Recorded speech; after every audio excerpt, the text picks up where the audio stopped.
and I'm excited that we can now kick off the panel that is entitled, How has the techco destination changed?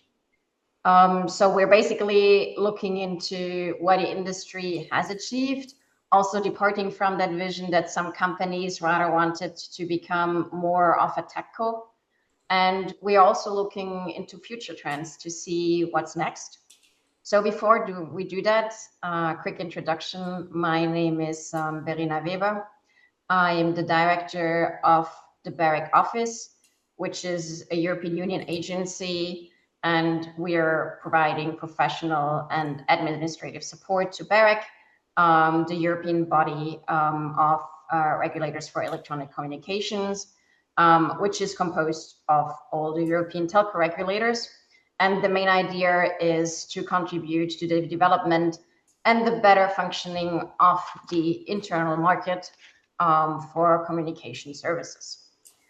So in this panel, I'm joined by two very experienced telco experts from the industry. So we have Andrew McLachland, who is a senior director at WindRiver, and we have Neil McRae with us, who is the chief technology and information officer at CityFibre.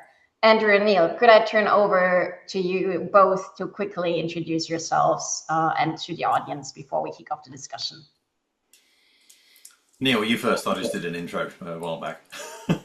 I'll do another one. Oh, we can't hear you. Sorry, yes, that'll work. Somehow the mute AI hasn't quite reached the mute button. I need a brain to mute button agent, I think. So good morning, good afternoon, good evening, everybody. My name is Neil McRae. I work at CityFibre, where I run technology. I've kind of worked in the telecoms and internet business my entire career, starting with a small organization called Demon Internet, and I've worked for Colt, Cable and Wireless, Vodafone, and BT. And I'm also a non-exec director of two organizations, one called Links, the London Internet Exchange, and also Ontix, who build cellular mobile infrastructure across the UK. And I'm very excited to be here to talk about this telco topic. And I'm Andrew McLachlan. I'm a Senior Director for WindRiver for Solutions for EMEA and the Middle East. My background's actually in both the vendor space and also the service provider space. I first met Neil as you provided the first PRI that we had when we did Blue Yonder, which was originally the sort of early brand for TeleWest Internet. And I guess throughout the industry, I was Chief Architect for Level 3 Communications in Europe for about 7 years. And held various positions there through to Red Hat most recently, and now WindRiver.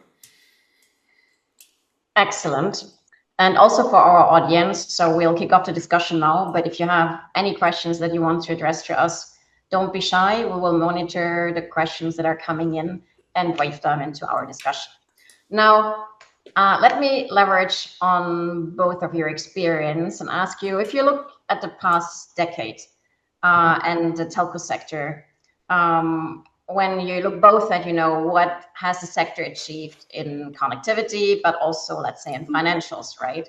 So what went well in your perspective, and where do you see gaps, or where are even telcos quite behind the curve if we compare also Europe to other parts of the world? Andrew, do you want to start? What have we done well? Well, we've built extraordinary critical infrastructures. It really doesn't matter where you look, which country or anything. I mean, it's considering how far we have to go, what we have to do. We have to lay undersea cable systems. We have to dig up streets, countries, everything. It's been an extraordinary journey for the last 100 years, I think, for telco. I think as an industry, we've continued to refine our practices around that. Standardization and especially open standards have continued to increase. And without that type of interoperability, we just wouldn't have the kind of infrastructure that we have today. I mean, it's obvious to say, but the work to make that happen from so many people has been astounding for decades. What do we not do quite so well? Well, and I think this is, I was saying in the last session, I think there's an almost over criticism that we're too slow. Well, maybe, in some regards. I mean, adoption of new technology is not an easy thing to do if you're an infrastructure company. And obviously the industry's changed in some regard with that. But yeah, we could do a little bit better job, I think, in terms of legacy for deprecation of that. Some of that, I think, comes back to working with regulators to sort of truly identify what we no longer need to carry forward. But I think, that's beginning to improve over time as well. Neil, do you share that overall view? Yeah, I think I do. I think I might build on it. I mean, we've done an amazing job of connecting these bits of glass together, right? No question about it. The world, the mobile phone, which we very rarely use for calls these days, has become, you put your watch on, you put your belt on, you put your shirt on, you pick your phone up. It's part of our lives. We've in the last 10 years, you no longer wait for a taxi. You no longer go to the store. If you want anything, you can get it delivered to wherever you are. Um, you can collaborate and write code on your phone. You can, play games. You can do work. I think we've really made the internet and the network the place of business, where we all transact in various shapes or forms. And actually, we've done that across practically every industry, even some industries that you might have said would never go near that sort of space. Financial, back in the day, we built all these dedicated financial networks. Some of them are still there, but many of them are using other platforms. So I think we've done a tremendous job of connecting the vast majority of people across the world. I do think there's still too many people that don't have connectivity that where we've done a better job, but there's definitely more to come. And I think that's one of the things that I would say has changed over the last couple of years, which is a recognition that no one company can do everything. It's got to be an ecosystem of people working together and understanding that market. I think that if the you know I love the industry that we work in, and I know Andrew does too. Otherwise, we would have retired long ago. But we are, if I might kind of dwell on one point, and this is kind of the topic of this conversation. I think if there's a downside, I think we've not actually celebrated some of the amazing work that we've actually achieved. I remember, 2011 going into the London Olympic Games where, there's still uncertainty about the internet and, we're rolling out 4G, and there was, a lot of, the change that we now face, 15 years later is tremendous, where practically no one watches TV in the way that they used to. And I think I look back and say, over the last 10 years that we there's a period of time where we changed the world for practically everybody in terms of how they work, rest, and play. But I think even on a daily basis, and I look at this from an individual point of view, what we provide changes, an individual's world or a group of people's world. Everything from, the first picture of your grandson sent to you via your phone, that's a world changing item just for me. But for me, that has a huge impact. So I'm proud that we've brought the world closer together, where we can, easily transact and deal with people. And I think that's something to be super proud of. Um, we've kind of been placed into this kind of I'll use the word fight, it's probably the wrong word, but this kind of battle between us and hyperscalers, which I think's just been a kind of a real misunderstanding of what we do, what they do, and actually also how we work together, which I think a lot of people think, quite often, you see folks saying like it's them and us, and actually I think it's as I mentioned, not one organization can do everything, and they're part of that for sure. Yeah, I mean, I definitely would agree, and I think the nature of our business has changed quite a lot. And as you were saying, Neil, it's like when we had a very fixed world, like fixed sort of, broadband was the key thing. I've got to get everybody broadband, right? So we've got to run to everybody's houses and do fibre to the home. I think, now there's been, over the last sort of 10 or so years, the merger of fixed and mobile in terms of people subsuming these carriers one way or the other. It really does show the difference between these two businesses, the hyperscalers and ourselves. Right? We are providing connectivity everywhere. Our hyperscaler is not providing connectivity on the train, but then neither were we 20 years ago. Yeah. So, to your point, Neil, right? We can do anything anywhere almost at this point. And I think one of the things that we have got better at, and I know not everybody agrees with me with this, is that we've let go of the USO a little bit, which is a good thing, right? Because otherwise we move to the lowest common denominator. And actually what we now expect, I think, as citizens and as businesses, that our services will be variable. But one of the great things that's come out of it is the hyperscalers have adopted that principle also. So their applications operate in flexible environments. So we've made this thing doubly reliable and also extended its reach through a willing or unwilling partnership, but however we've done it. We've both recognized that, we have our constraints, but we're going to work around them. I think as the two industries, as a combined industry, we've done an extraordinary job of doing this. Right. So you mentioned, both of you mentioned hyperscalers.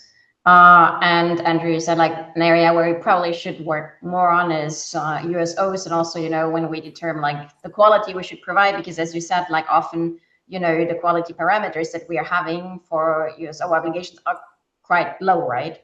So let me take then, the look from the consumer customer perspective, which is quite an interesting and important perspective for the BEREC office and BEREC. So what would you say? I mean, you mentioned a couple of examples, what kind of main values have been created to customers. What do you see are the really, the big values created for customers, maybe also besides connectivity? And since you both mentioned hyperscalers, is there anything that telcos can learn from them, right? When you especially see the way the customer is served. I'll just say one point on the USO again, though. So for me, the relaxation of the USO is a positive thing, right? Yeah. I don't think it's been regulated. I think we've just done it as an industry. We've recognised that, we can't be all things to all people. And I don't think that's a bad thing. But on the hyperscalers, I mean, I'm not suggesting anybody stays in their lane, because that'd be a ridiculous thing to say, I think. But they're completely different tasks at some point. We need to distribute our infrastructure. And while some applications, and I'm sure we'll get to some of those later, also need to be distributed, because that's the nature of the application or the use case, is we see the hyperscalers do a phenomenal job of not just providing the infrastructure, but also they've changed the game completely. Think about a TV company. So, it used to be you had to go around and do hundreds, if not thousands of deals. It was time consuming. Nobody really made any money out of it. And it wasn't really particularly any good for the customer either. It was horribly constrained. But they changed that model entirely. We might have provided the connectivity to the home or to the mobile. They utterly changed that game. And then you look at Amazon, you look at Apple, they're now movie studios. I just don't see the telcos saying, right, I'm going to go and off to where they built the Titanic in Belfast, which is where Netflix's big studio is. Take that over, gut it, and hire a load of TV producers. I don't think it's on the agenda. So it's not just that the hyperscalers have become hyperscalers; they've become utterly different types of businesses, and frankly, we're better for it, I think. So that's kind of my separation argument for it. Let's put it that way. Yeah, I mean, I think I agree. I think I mean, this is the thing. Hyperscaler is kind of a vague label these days. Candidly, it used to be the cloud guys, but they do so many things that I think that label's kind of gone away, and they do it more and more. It's about partnership, with particularly with mobile operators, but also with fixed operators where they're selling TV, and everybody in the TV space bundles Netflix, Paramount, and others, because that's what customers want. And I think if there's one thing we could learn from the hyperscalers, and is And one thing I think we continue to struggle with in our industry is being more customer centric, and looking at it from the customer inward as opposed to, hey, what have we got that we can push at the customer? And again, we've got better at that, no question about it. And and also what we sell is a complex thing. I remember working on a customer panel where we were trying to understand, how we can improve that customer engagement. And there was one customer I was talking to where all he knew was is if he bought a 30 gig package, everything was great. He didn't really understand what the 30 gig package was. He did, but literally, if I get 30 gig for, $20 a month, my life is good. That was it. That was all he needed to know. And then another customer who moved from one broadband provider because they were having problems to another broadband provider, only to find out that the underlying infrastructure player was the same player, and he just didn't understand that at all. And the problems that he had followed from one ISP to another ISP, and that's clearly a fail on our part to educate customers in terms of how they, what are we selling, how we are buying. I think what have we done that's phenomenal for our customers? I think we've taken them on a journey to be, more digitally engaged with, on business with their customers. We've connected communities in ways that we can only imagine. I'm a gamer, so the kind of gaming industry is just literally one of the massive success stories of the network. A couple of weeks ago, Fortnite had an event where there, almost 500,000 people online just watching this event. That's a tremendous achievement. If I think back to even just 10 years ago, that just wouldn't have been possible. We allow people to work from home or work from anywhere. Again, something that has really empowered people to have a better lifestyle, and make choices about how they want to work. And then I mentioned it earlier, but every single part of business is dependent upon the network, be it, retail, grocery stores. We've taken a huge amount of effort, of energy usage, of probably CO2 out of all of these industries by using the network to do things that they would ordinarily have done in a more, getting on a plane or getting in a car or traveling, or we've taken a huge amount of that away, such that the predictability of everything that they do is much, they're able to run their business easier. And we've created new businesses, content creators, hundreds, if not thousands of businesses online that are creating content for different types of interest, be it, networking or how to dance or how to invest in the stock market. There's a ton of these. Some of them are great, some are less great, but there's just a huge amount of opportunity for you to go out. Musicians, actually one during COVID, one of the kind of, I think I will say one of the things that kind of brought me to tears during COVID was not Boris Johnson, but there was a orchestra playing over the internet.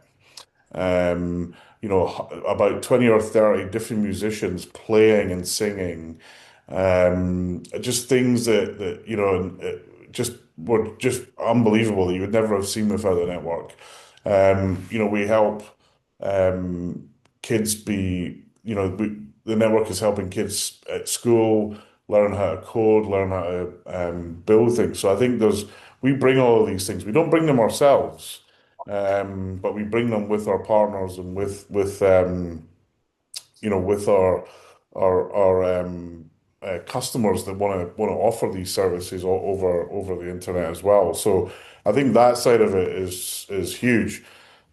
Unfortunately, we also have some challenges around security, and the kind of what I might call the kind of dark side of what goes on.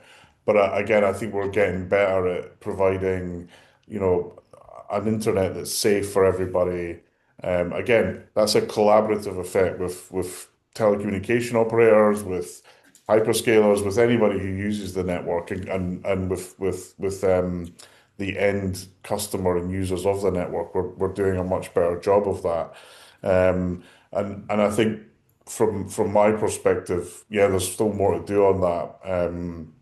But I kind of feel that we're about to pivot into another next big world that the network is powering, which is this world of AI and how AI is going to affect us. Wouldn't be an online conference without talking about AI at some stage. But AI is going to have a tremendous impact, and I think what we need to do in our industry is work to understand how we can leverage that sort of technology and then help our customers with it. I think one amazing thing that we often I think undervalue is many of our customers trust their telecommunication operator at quite a high level. We have quite a high level of trust with them. Sometimes, maybe perhaps not deservedly so, but they do recognize us as players that they want to actually get more services from, particularly around security.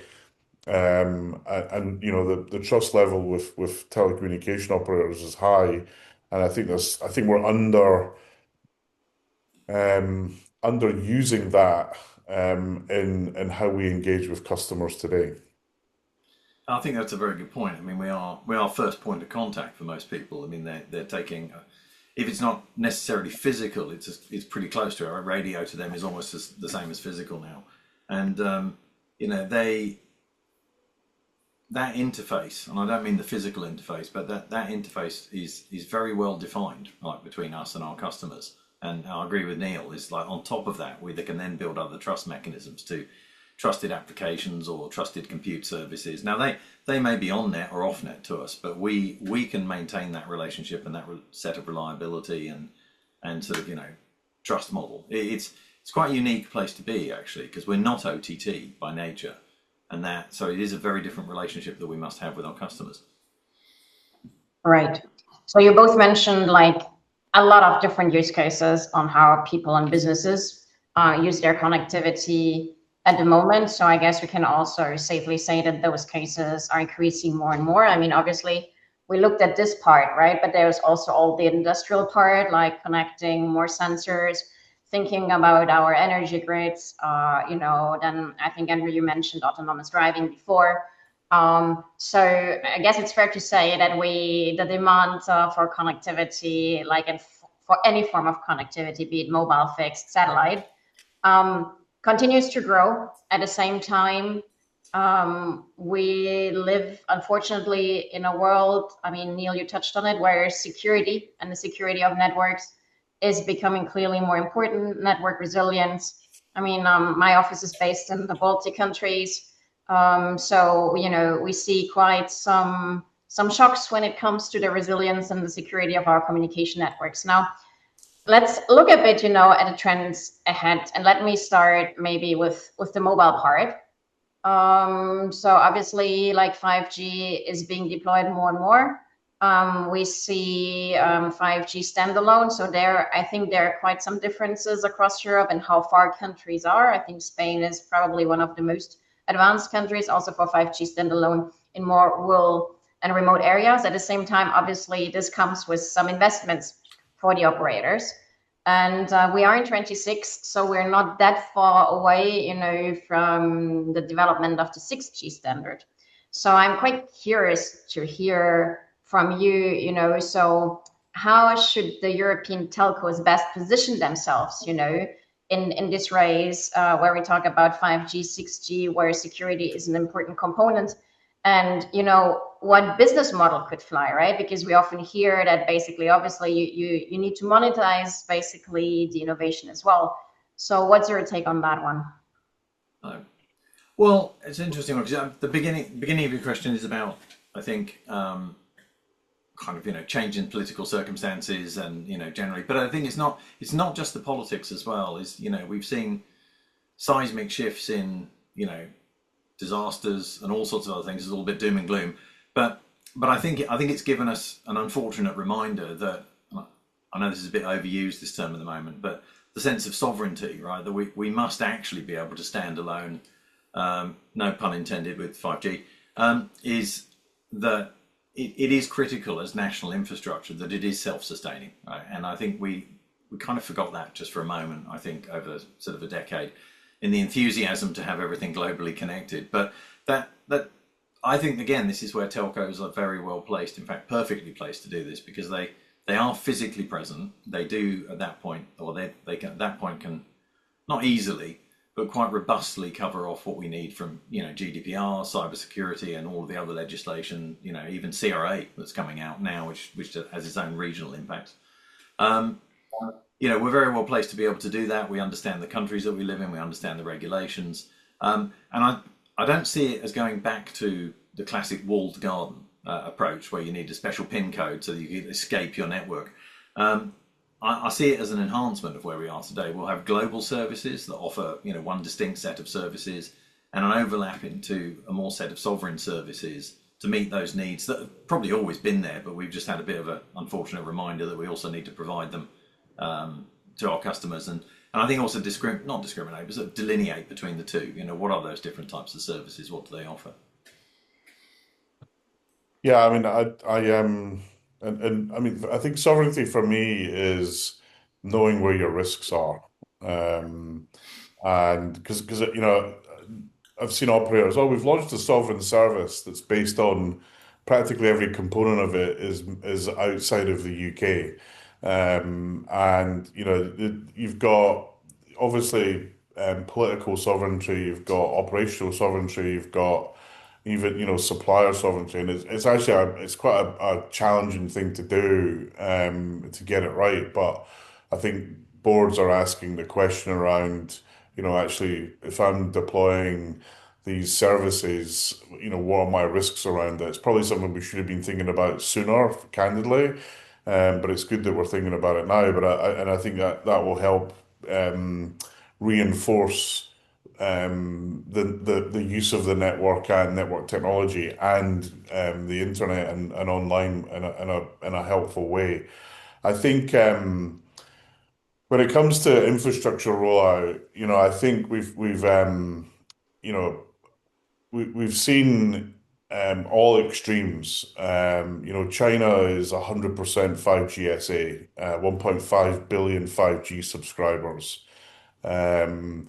Europe, we've got some strong players, Spain, Germany, here in the UK, we're rolling it out.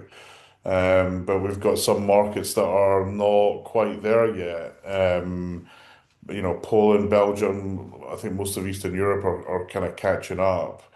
The US is very, very well deployed, but I think the question is it actually meaning anything to customers? And my take is some use cases, yes, but most of them aren't really delivering what you think that they should be. So, we've seen, Vodafone here did a fantastic use case using broadcast video in the centre of London around the king being crowned. And that worked very well for them, but it was kind of a one-off thing. It was more of I would say it's probably more of a demo than a kind of deployed service. And what we see in the market is, and this is kind of my point earlier on, is how are we making these services understandable to buy, and how are we partnering with this? And Verena, I think you said it earlier, like industrial factories and platforms where some of these capabilities would be very valuable. The use case I often point towards is kind of logistics, where in a future world, in a logistics center, you'd have sensors and the network ensuring that no harm comes to the users. So if you've got autonomous forklifts and autonomous vehicles, which many industries have today, that if there's a human in there, it kind of stops things, right? But that requires, what that requires is connectivity everywhere, and we right now we don't have that. There's too many places where we haven't got mobile Wi-Fi and sometimes even fixed. Now the great thing is and I mentioned this is about people working together.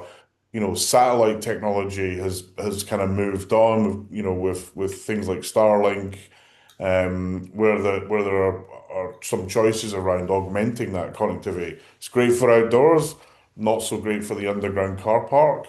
So there's still things that we need to move forward on. But as we come out of 5G, and I think we made a couple of big mistakes in 5G around NSA and SA, and we confused the market, and now we've got people calling it 5G plus or 5G Mm. advanced. I think we need to be careful that we position those things well. And let's not forget, most mobile traffic is actually on fixed networks from the point of view of people at home with Wi-Fi, or I'm in the office now, my phone's on Wi-Fi. So we also have to do that.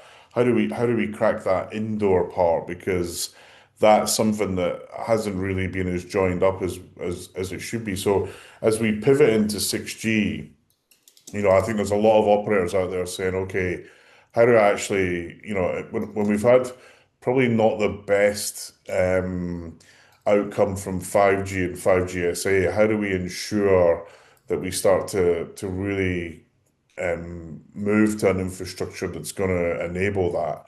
And this is where I think some of the stuff that WindRiver and the hyperscalers do around cloud technologies, cloud operating systems, to allow us to have a platform to deploy services with partners. So who do I work with? Who might I work with in Germany in the motor vehicle manufacturing side, and I have a network partner, the partner that's building robots or test, doing test infrastructure for cars. How might we introduce it into hospitals, to make our healthcare even better? Very challenging areas to operate for networks on their own, but with the right partners, it's absolutely possible. As we pin to 6G, we're one of the, we call this physical AI, which always makes me chuckle, but I don't know why. But we're going to have sensors. We'll have more devices kind of working to some extent, perhaps a bit more autonomy as well. Drones, and drones flying, but also drones on the road, and we see some of them out there today. Some work quite well, some work quite well. So when I was in China about 5 years ago, I had a cup of coffee delivered by drone. And that was like, well, that was kind of a bit of a wake-up call, because one, the coffee was still hot and it hadn't spilled at all. So, that's how telecommunication operators and how those that leverage those services, figuring out how we work together to ensure that the value chain of telecommunications is able to make a return so that they can invest for the future, and include as many parts of the world and society as possible in that next step. We already see mobile operators through NGNM saying, well, we're not looking forward to another big hardware uplift. Okay, what does that mean, right? And then there's different types of challenges around spectrum bands and the use of spectrum bands. I kind of think that more and more shared spectrum's probably the future. But that's quite a change in how we work today. But the United States has proven that that's a feasible and workable thing, and especially as we think about the outdoor, how do we bring Wi-Fi into that? So, I mentioned that we've done a great job of connecting these devices, but um, there's still work to improve that to make it much more seamless, especially for people who are not technical. And then the second thing is how do we truly connect humans to the world as opposed to the devices? And how do we connect the things that will have value from connectivity, but do that in a way that it works when it needs to? So I have a friend who works at Jaguar, who runs kind of 5G deployment into cars, and their biggest challenge with every business case is that there's too many places where there's no connectivity. So I believe one of the things I strongly believe is that pushing that connectivity to truly be ubiquitous, not just by the mobile operators building infrastructure, but by a number of companies working together, I think will provide a massive value add. I think it will increase dependence upon the network, and then I think we will start to see some, amazing use cases in the industrial space, in the consumer space, and in the government space as well, where more and more of our governments are struggling to cope with the demands of their citizens. So from my perspective, that's where I think 6G needs to head. And I think it needs to be focused on, what's really realistic about deployment. Again, I'll use one of the examples, probably not the worst one, but in 5G we quite often talked about uh, millimeter wave spectrum. And the deployment of that's been massively variable, right? And actually, it's ended up in places we didn't expect it, like stadiums and factories, where it's kind of worked well. But it hasn't, I think it's fair to say that in 5G, it hasn't really delivered. And why is that? Because it's hard and expensive. So how do we step back and make things as, again, with that partnership, with that, working with, network people who've got demand on the network, working with councils and operators and specialists like Ontics who are very great at building indoor and outdoor locations where it's very difficult to build. They've got a toolkit that allows them to do that versus the kind of macro approach, which is great from a kind of coverage and point of view, but from an outdoor, but you stand to have challenges here. If I think about the Oh, don't know if it's just me. Neil, you cut out. UK, so Yeah, base station. you're back. Oh, Oh, sorry. you're back. Am I back? Yes. Yeah. Okay. Apologies. I don't know what happened. My Wi-Fi. There you go. This is one of the reasons why we need better connectivity. But sorry. What? So just a final point. If I think about the UK mobile market, pretty much all the base stations around the country, the vast majority of them are in the same place they were 20 years ago. Yet the geography of somewhere like London has changed dramatically. But also, there's so many more fiber providers that can provide service in places where it might have been more difficult with what was there. So I think there's a lot of opportunity in 6G. We need to be think of it from the customer into the network as opposed to here's what we've got out. Otherwise, we'll make the same mistakes in 6G that we've made in 5G. And that's actually a quick transition because we have a question from our audience, from Nina Marston, who's asking, what is the biggest thing you have learned from the 5G rollout that you will take into account for the 6G rollout? That's a good question. If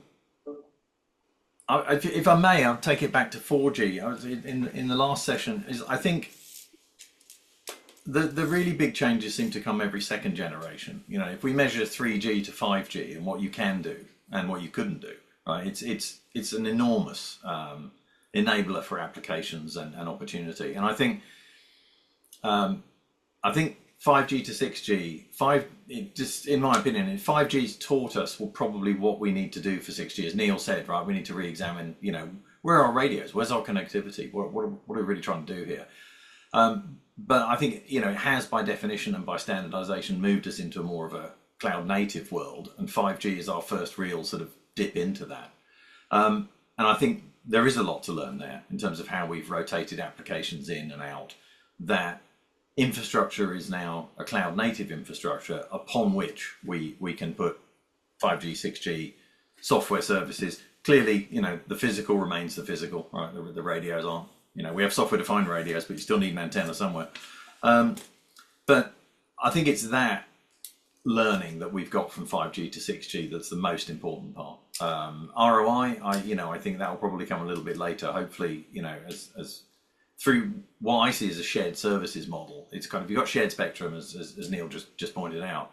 But as operators, and even as a single operator, we need to get much better at sharing the infrastructure out. So deeper deployment of GPUs is one possibility we could do there. Now, whilst that comes at a huge cost, is physical AI has the potential to make decisions on its own. So instead of it actually needing to phone home to decide what it's going to do, there's the latency and possibly the use cases don't allow for that in certain circumstances. So it may end up just simply reporting its behavior on some level. And we're almost going to need a federated model, if that, being an old networking person, I should use that term, to figure out how do we roll these things up. And they're probably going to get rolled up a lot more granularly than we would have expected. The connected car is always a good model for that. It's a totally fluid situation. These things move from tower to tower, somewhat randomly, right? I mean, we don't really know who's going to turn left and right. There's a lot of information there we can use, and we can't really get to that without 6G. We are going to need that type of response time, the latency, and also the density. So I think the learnings from 5G are going to help us get there with 6G. And we're also a lot better at the CI/CD pipeline for 5G, like being able to move forward with rollouts, because it's not a vertical stack that we have to swap now.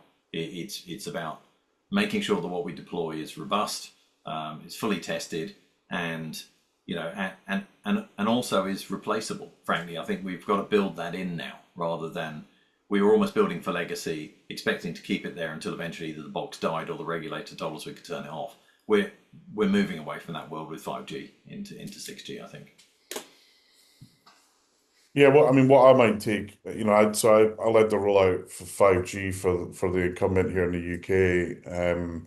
Everything from the business case through to vendor selection and deployment. And what I would, if I was in that scenario again and doing another build, I would actually think about the fringes of the network more. There's this rush to, hey, we're going to have 50 cities. So we can have an advert saying we've got 50 cities with 5G. And most people are thinking, well, what does that mean? And it's kind of meaningless, to be honest. But there's a lot of places, and so if I use London as an example, London didn't need 5G when we rolled it out. There was tons of 4G, it worked great, and people were relatively happy with it. Certainly the 5G change didn't miraculously make everybody in London, change their usage patterns. However, if I'd gone out and built 5G into every kind of seaside town around the country, places like Scarborough or Worthing or Brighton, where they have, where they don't have the right amount of connectivity because they don't have the right scale, I think the overall customer satisfaction would have increased. And I think that thinking about and again, it's still unclear what 6G is really going to look like from an infrastructure point of view, at least. But understanding where actually what we've got now actually works well enough for enhanced mobile broadband, which is the key use case today, right? Ensuring that use case is in more places, thinking more about indoor. So if you're able to build more indoor, you can offload the macro network massively and save a huge amount of money. So I would be thinking about those things rather than the kind of cookie cutter of, how many macro sites in a city can we light up? Don't get me wrong, that's important, but I'm not so sure it's the most important thing anymore. And I think also having a rollout plan that is working with more partners in, councils and local government, to ensure that they're ready for it and they're making it easy to build. I mean, I won't underestimate this, but across Europe in particular, in the UK for sure, it is still too hard to build network if I compare it to Korea or Japan. We have too much red tape, we have too many restrictions. Some of them are absolutely valid, but many of them are not. And this to me, this is like water, gas, and electric. We need this capability to be where it needs to be, and it's quite difficult to build. And I think we need to continue push to make that easier. But I would definitely come at it from a very much where is the un I would start with the underserved, and kind of work my way back in from that point. Because I think overall, back to my earlier point about, driving to as much coverage as possible, I think there's a network build plan that would really uplift some communities into a much better state of 4G, 5G, 6G, versus some of the other parts of the country that actually are pretty well served right now.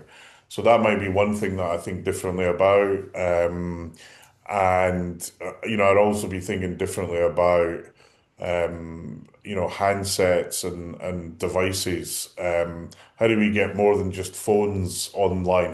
What other things that we could bring online? What could we do with security, especially, security and home security in particular, which again I think is another underserved market by telcos that they've got a right to play in. So it'd be those sort of things, and Wi-Fi. How do we bring that how do we bring that into the ecosystem in a much more streamlined way?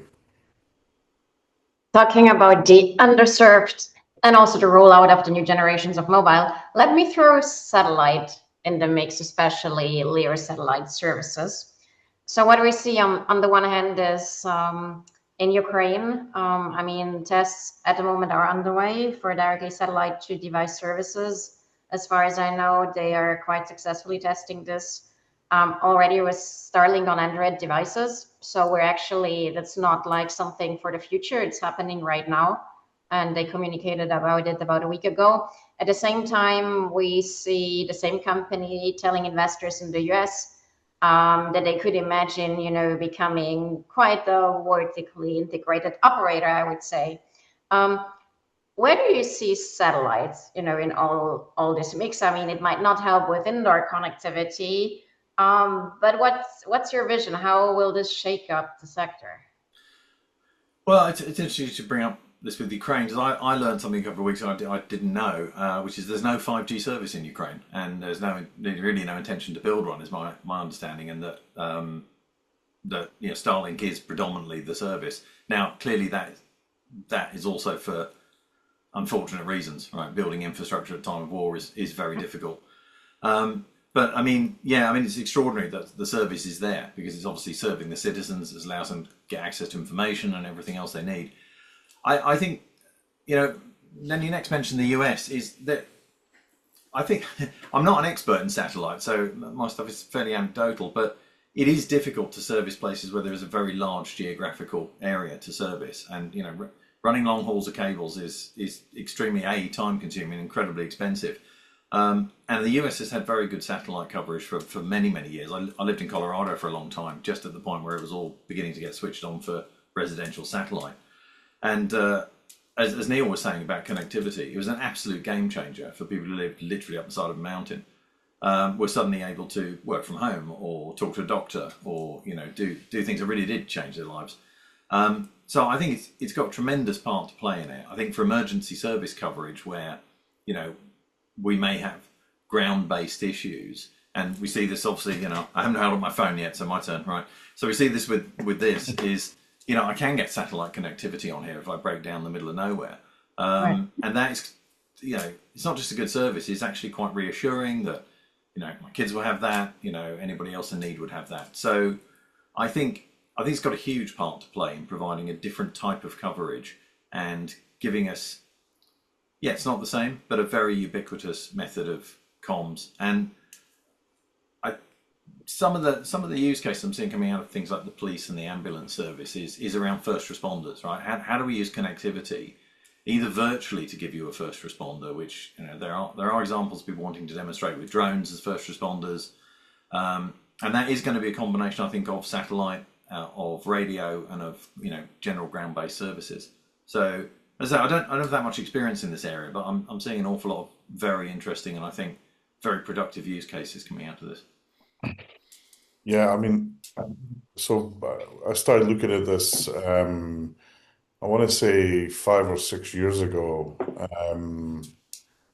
because again, trying to find things that would um, break this kind of connectivity gap.